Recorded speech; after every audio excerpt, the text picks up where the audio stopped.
The wave. A great wave moves through the dark waters, churning and rolling, rising up towards the moonlight and falling down in troughs again. It was searching for its purpose. The moon reflected off the surface of the dancing waters, and the wave felt seen and appreciated, yet he still did not know why he existed. He played with the flotsam and swirled around the jetsam, exploring all that it touched. Anything could hold meaning, the wave thought, as it continued on its journey. Through calm waters it shrank down and forgot for a time that it was a great wave. When winds picked up and raindrops joined up, the wave grew and flexed like a barrel-chested weightlifter.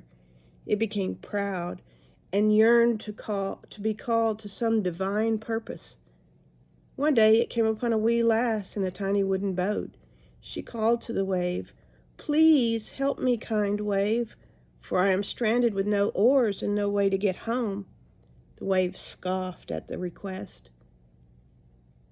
"Can you not see how great a wave I am?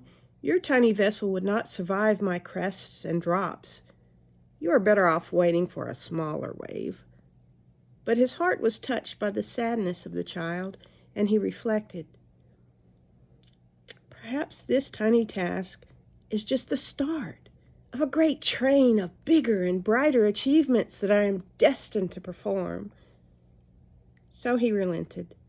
"I will take you on my back and carry you as best I can, but you must do your part to stay in one piece." The girl smiled as the wave picked up the boat as gently as it could and proceeded towards the nearest landmass. For days, the lass and the boat traveled on the wave. It was light and not cumbersome at all. She would sing to the wave, dip her fingers into his swells to gently caress him. He felt his own power as it flowed against her delicate hands. It made him feel strong and humbled at the same time. He threw fish up into the boat for her, and he called up dolphins and octopi for her delight. At night, the sound of her breathing in the dark comforted him, and he was glad of her company. When they got close to the land, a great sadness overcame him. "Such joy you have brought to me that I loathe to depart from you, my child," he said to the girl. "You have been my boon companion, and I wish you would stay with me."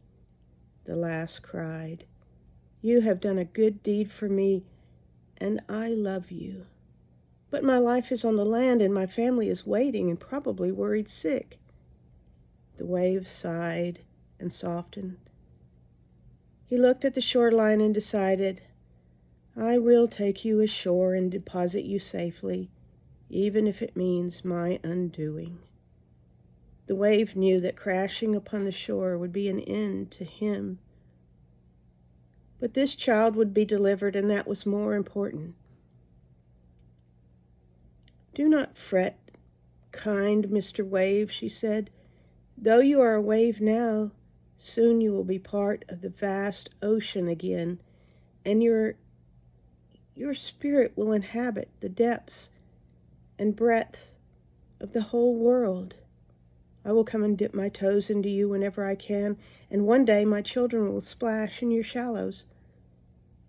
So it was that the wave used his last bit of strength to push her to shore, and then settled down into the great calmness of the ocean, content for having fulfilled his purpose.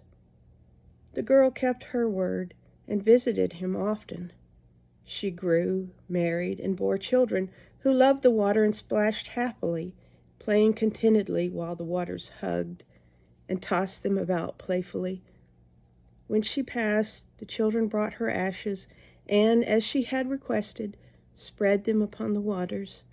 She too became a part of the oneness of the ocean, embraced by its loving nature, safe in the bosoms of its greatness. The end.